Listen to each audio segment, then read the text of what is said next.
You know, I've done a number of response videos to Dr. Miano over the last year, and usually it boils down to a difference of opinion, a difference of perspective, a difference in logic, just something like that, right? But when I was doing research for the upcoming Baalbek video, which is still coming, by the way, I stumbled across a quote of Dr. Miano's that just wrong. It's just factually incorrect, no debate needed. This is just R-O-N-G wrong. And I was going to put that in the Baalbek video, but I figured, this is about the Thunderstone, and we'll just talk about the Thunderstone by itself. It's interesting enough on its own. Hi, my name's Dan, and welcome to Debunking.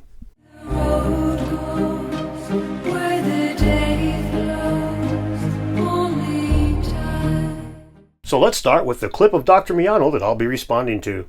This is a bronze horseman monument depicting Peter the Great in St. Petersburg, Russia. See that huge stone underneath it? It's called the Thunderstone, and it weighs 1,250 tons. Heavier than the Trilithon stones. It was moved in the 1770s from Finland to Russia by sea and then over land for 4 miles without modern technology, using only human power, rollers, and capstans. These are the tools that were available to the Romans. So let's examine how the Thunderstone was moved and see if what Dr. Miano said about tools that were available to the Romans being used is accurate. First, a quick history. The Thunderstone was found in Finland, about 6 kilometers from the sea, in 1768. Catherine the Great wanted the stone as a pedestal for the bronze horseman statue of Peter the Great she had planned, so she had the stone moved. A Greek officer in the Russian army took the task, a man named Marinos Carburis, and he is credited with figuring out how to move it. 2 long years later, the stone was sitting in St. Petersburg, where it rests today. Now, the first thing that you may think seems off in that statement is the lack of mention of any metal tools that would have been used in 1768, right? They were using some metal. And indeed, they used a metal sled, and they used metal spheres to roll it on, and metal rails, and there's some other stuff, too, that we'll mention as we go forward. But Dr. Miano doesn't mention that, and it's worth pointing out that the advances in metallurgy from the times of the Romans till the 1760s was massive.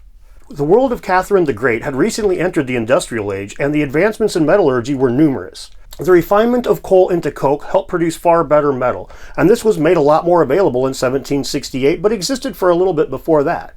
The increased strength of the iron of the day allowed it to be used as a load-bearing building material for the first time, and in 1780, just 2 years after the Thunderstone had been moved, the first iron bridge was constructed in Shropshire, England. The point is, as most people could have probably guessed without even doing any research, the metal that we had in the 18th century after the Industrial Revolution was far better than what the Romans had 2,000 years ago. So in that regards, no, they did not have the same tools. The stone was placed on an iron sled that was placed on iron rails, and it was rolled along on brass spheres. Rollers themselves were opted out of because of the increase in friction. Using only human power, rollers, and capstans. The quality of the metal involved was obviously important. Since iron was still getting better by the year in those days, and Catherine the Great was very involved in the project, it stands to reason the highest quality of iron or steel was made available to the crew. In fact, in the 1884 account from Nature, a French academic publication, it describes the use of iron spheres to begin with, but these were crushed under the weight of the stone, and a bronze alloy was settled on after some trial and error. So my first point's really important. The difference in quality of metal between Catherine the Great's time and ancient Rome is drastic, and it means that the tools that they had were really not the same at all. One was made out of much higher quality metal than the other. I mean, it's like saying, Neil Armstrong had a protective suit and a knight in shining armor had a protective suit, but one's much better quality than the other, right? So the same kind of thing here. Now I mentioned that article in Nature, it's the old French publication, and that was kind of hard to read because you can't cut and paste it. It's like an old text that's all crappy, and you can't cut and paste it into Google Translate.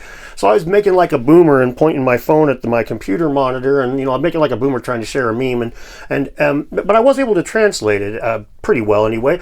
And at the end of the video, I'll go ahead and put those in chronological order so that you can read it yourself. It is French, and it's through Google Translate, and it's old, so it's a little bit wonky, but it is worth reading. And one of the things that is mentioned there is that they broke the ropes a lot.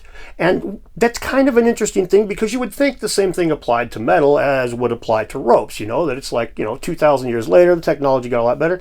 That's really not the case. They made ropes the same way back then as they had in ancient Rome. They grabbed the best plant matter they could and they made it on these looms that were designed for it.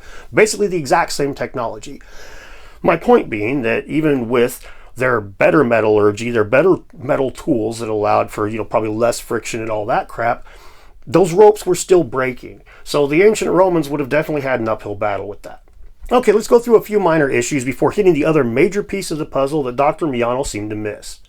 When they planned the moving of the Thunderstone, they chose to wait until the ground was frozen solid so the stone wouldn't sink or dredge through the landscape. As the stone was in Finland, they had between 4 and 6 months of freezing weather to work with, and it took them a total of 9 months to reach the sea. In Baalbek, the lowlands of Lebanon, it snows during the winter, but frozen solid ground is rare to see. So it wouldn't be practical to wait for it to freeze. It may or may not, and it probably won't freeze solid enough for it to even matter much. So there's a fundamental difference in the task before it's even started. Now, I've mentioned that the metal was better quality, but something else that's important to note here is that this was cutting-edge stuff all around, and it attracted a lot of the great minds of the time. As a matter of fact, Carberry, the guy that was in charge of it, was actually accused of stealing a lot of other people's ideas and innovations when this was all said and done.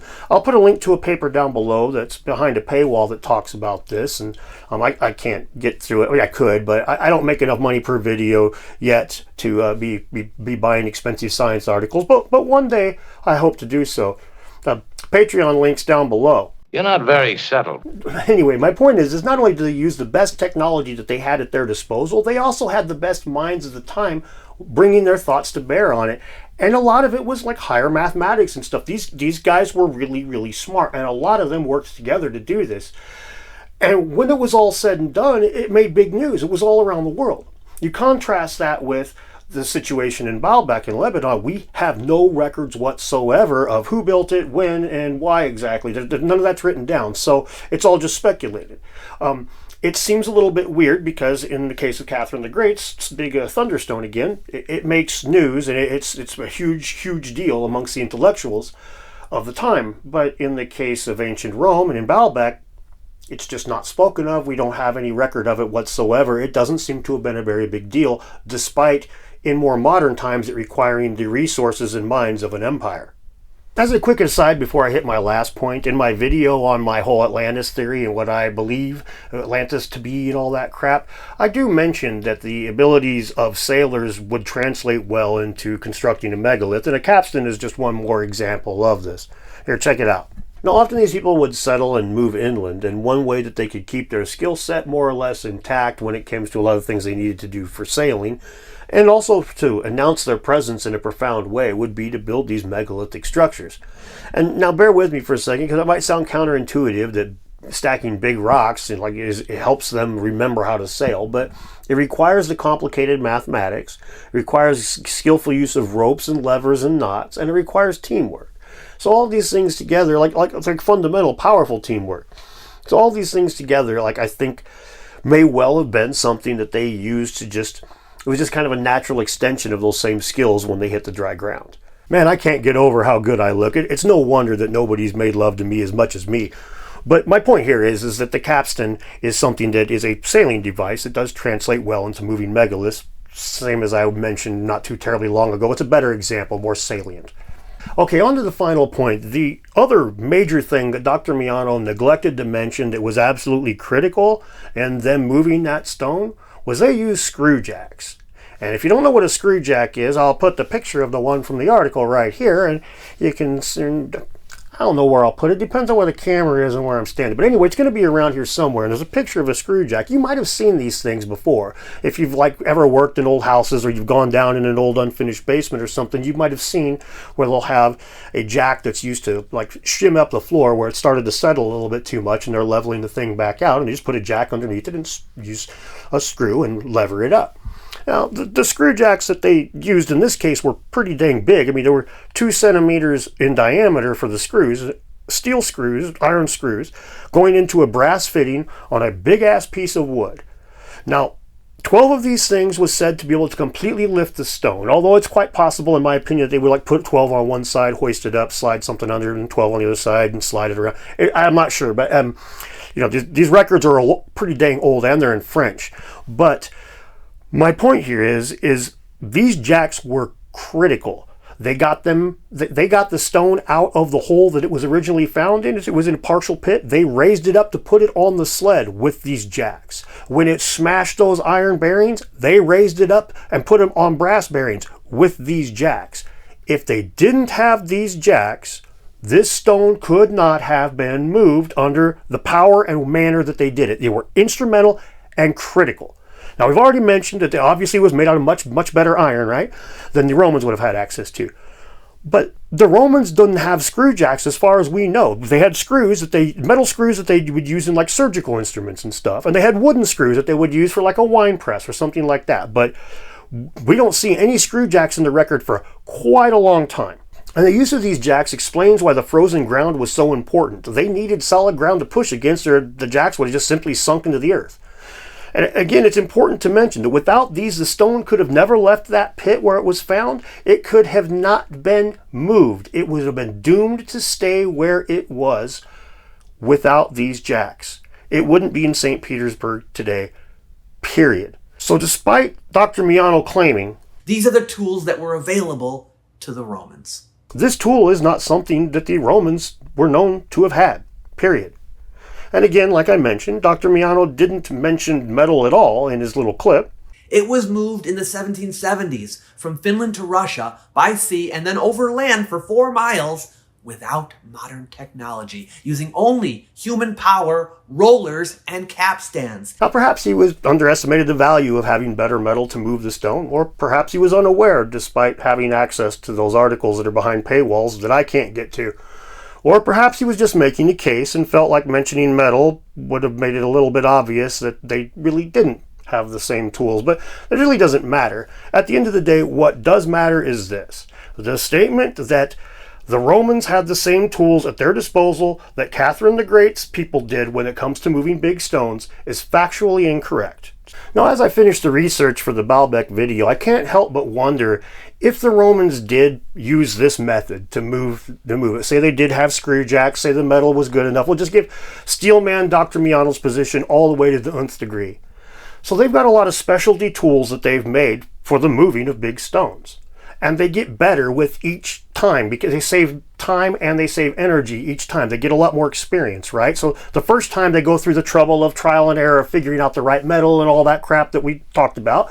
And then by the time they're moving the third one, it's going pretty quick. And by the time they're moving the fourth, fifth, and sixth, so why are the fourth, fifth, and sixth still in the ground? Why did they give up on them? If they were able to do this so well, they were getting better. These are just a tiny bit bigger, and so they give up on it? That doesn't seem to really make much sense to me. Now, I'll talk more about this in the future video, but again, if they made a bunch of specialty tools, why would they not continue to use the specialty tools? So anyway, that's all I've got to say about this for now. I really appreciate all of the help and support. Again, links to stuff are down below. Thank you so much, and we will see you next time. Don't turn that dial. This is the station. She's calling.